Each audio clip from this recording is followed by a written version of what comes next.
Déclare avoir déjà subi des violences dans nos rues, dans nos quartiers. Alors le mieux, effectivement, est d'anticiper avec ces cours de self-défense que tu as testés pour nous, Marguerite, et c'est pour les filles, justement. Ça se passe dans le 7e arrondissement, en effet, Loïc. Et ce sont des cours de self-défense exclusivement réservés aux femmes.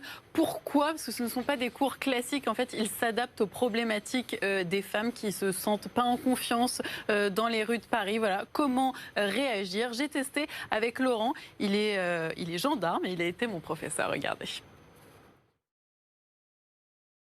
Reculez, monsieur, reculez, reculez. Laurent, on va commencer doucement.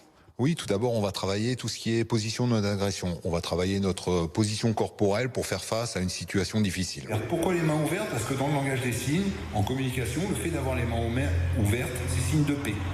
Ensuite, c'est aussi le signe stop. Quand on est face à une agression, c'est de se protéger. Se protéger, hein. Ensuite, de crier. Crier parce que le fait de crier permet d'alerter, le principe d'une alarme volumétrique. Je vais alerter les gens autour, je vais stresser l'agresseur et aussi le fait de crier permet de se donner de la force. 2, 3, encore 4. On va passer à la vitesse supérieure. Laurent, qu'est-ce que c'est que ça? Alors là, ça c'est un bouclier de protection. On va voir comment délivrer des coups d'arrêt. Tu es face à une agression, tu n'as pas d'autre choix que de te défendre physiquement. Et là, on va voir comment tu peux faire avec les moyens corporels que tu as. Le fait de donner un coup d'arrêt main ouverte, tu vas éviter de te tordre le poignet.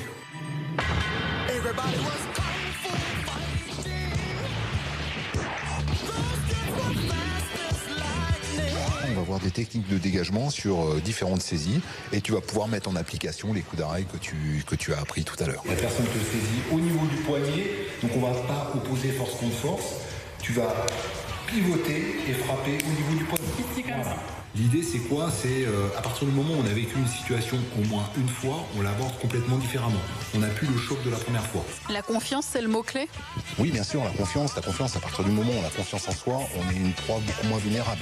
L'agresseur est un être rationnel, il choisit sa victime. Et il choisit sa victime en fonction de quoi? En fonction du risque et du bénéfice. À partir du moment où il sait qu'il risque d'y avoir une difficulté, une opposition, eh bien peut-être qu'il va choisir une proie différente. C'est bon, je rentre chez moi. Je rentre chez moi. Non, c'est bon. Très bien. Je me défends bien, il a dit très bien. Vous vous défendez effectivement très bien. Là, je retiens ce geste qui De semble assez protection. efficace, effectivement.